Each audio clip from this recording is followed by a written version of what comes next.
اور آپ صلی اللہ علیہ وآلہ وسلم نے اس لیے حکم دے دیا کہ 4 چیزوں کو قتل نہیں کرنا چاہیے، النملہ والنحلہ والہدہد والصرد، شہد کی مکھی کو نہ مارا کرو۔ آج کتنے بادشاہ لوگ ہیں، انہوں نے شہد لینا ہوتا ہے کہتے پہلے اس کو آگ لگاؤ۔ آپ ویسے بھی اتار سکتے ہیں، کوئی شہد اب نیا تو نہیں آیا، یہ صحابہ کرام کے زمانے میں بھی تھا، اور اس کے باقاعدہ احکامات ہیں۔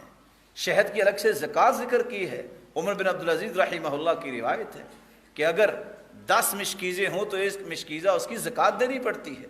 وفی اشرط ازق زق، 10 مشکیزیں اگر آپ کے پاس شہد ہے تو آپ کو ایک مشکیزہ جو اس کی زکوٰۃ دینی پڑے گی۔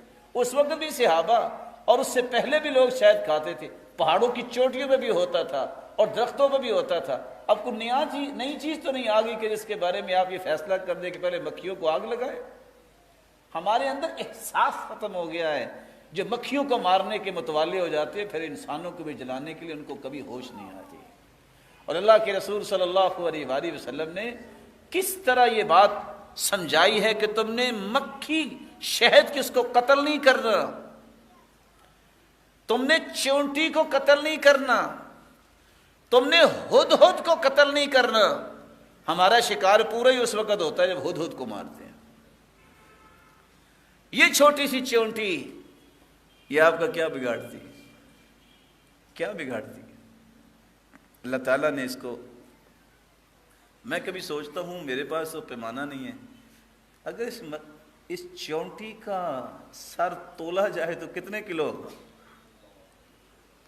بولیے، میں ایک مثال سمجھانے لگا ہوں، اصل میں کتنے پاؤ کا ہوگا؟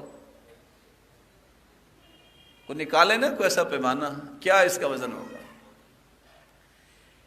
باوجود اس کے کہ اس کا سر آپ غور سے دیکھیں آپ کو نظر نہیں آئے گا کہ کتنا کو ہے، لیکن اللہ نے اس میں بھی خیر خائی رکھی ہے۔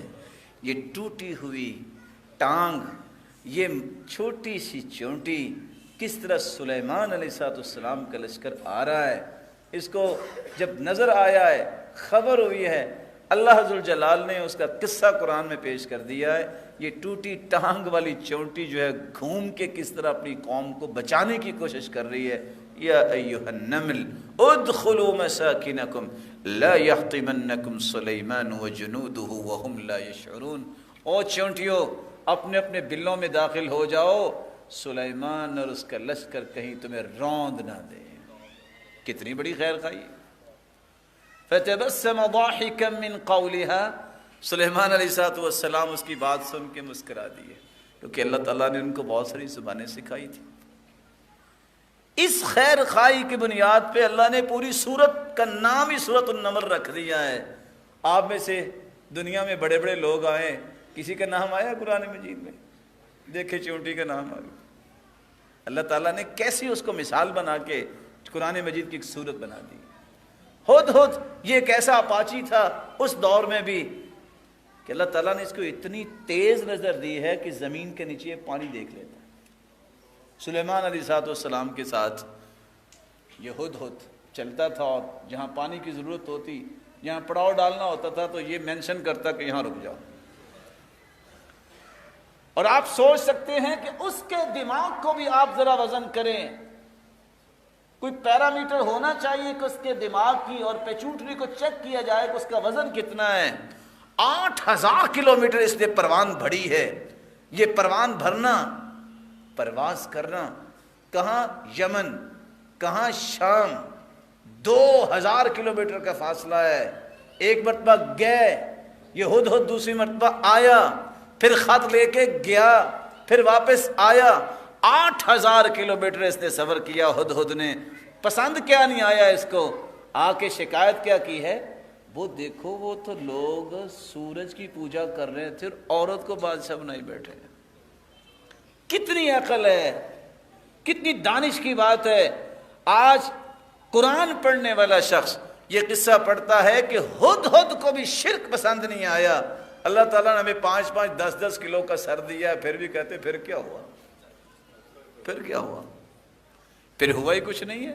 جس رب نے تمہیں پیدا کیا ہے کھاؤ تم اس کا اور جھکو کسی اور کے سامنے، کچھ ہوا ہی نہیں ہے۔ تو اللہ کے رسول نے فرمایا ہدہد کو قتل نہ کرو۔ اور چوتھی بات وہ سرت، آپ نے دیکھا ہوگا ایک پرندہ جس کی دم سرخ ہوتی ہے، ویسے اس کے مختلف کلرز ہوتے ہیں، یہ پرندہ بھی خیر خواہ ہے۔ کیسی خیر خواہی کرتا ہے؟ کیڑے مکوڑوں کا بھی زندہ رہنے کو جی چاہتا ہے کہ نہیں؟ آپ نے دیکھا ہوگا مینڈک بیٹھا ہوگا 1 منٹ میں کتنے کیڑے کھا جاتا ہے اگر اس کے دائیں بائیں ہوں۔ یہ پرندہ چھوٹے چھوٹے جانوروں کی زندگی بچانے کے لیے کوشش کرتا ہے۔ جس کے اندر خیر خواہی ہے، جس کے اندر ہمدردی ہے، رب تعالیٰ نے اس کی حفاظت کا حکم دے دیا ہے۔ تعجب کی بات ہے کہ ہدہد، یہ سرت، یہ نحلہ، یہ نملہ، ان چاروں کو قتل کرنے کا حکم دیا نہیں گیا، روکا گیا ہے کہ ان کو قتل نہ کرو، کیونکہ